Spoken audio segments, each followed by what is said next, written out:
Ça s'intitule L'homme aux 1000 visages et ça parle de Ricardo qui s'appelle aussi Alexandre ou Richard.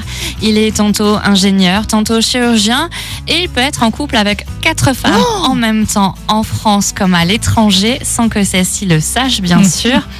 Sonia Kronlund, l'autrice qui est aussi journaliste à France Culture, a enquêté durant 5 ans sur ce personnage hors du commun.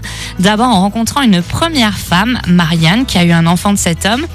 Et s'il change très souvent d'identité, il garde cependant le même procédé durant ses rencontres, avec un CV bien rempli, une famille qui vit à l'étranger. Et une fois qu'il a réussi à obtenir assez d'argent, pouf, il se volatilise dans la nature. Donc l'autrice n'a pas lésiné sur les moyens. Elle s'est rendue en Pologne, en Suède, jusqu'au Brésil pour voir le village dans lequel Ricardo a grandi. Elle est même parvenue à le retrouver grâce à un détective privé en Pologne et à l'interviewer en personne sans qu'il ne se doute de rien. L'homme est un véritable menteur professionnel. Quant aux femmes qui l'ont côtoyé, elles ne sont pas toutes prêtes à témoigner. Certaines ont peur, d'autres ont surtout honte de s'être fait avoir. Le livre est un savant mélange entre le documentaire et le thriller.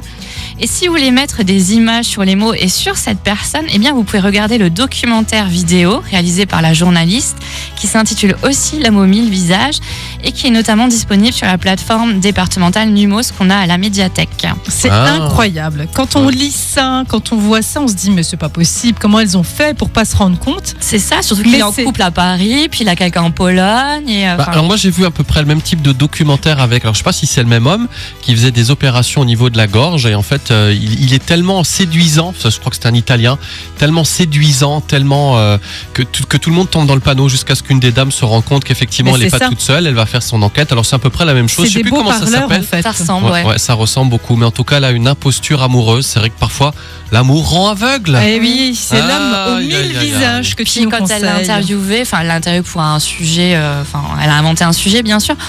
Il n'a honte de rien, c'est dingue.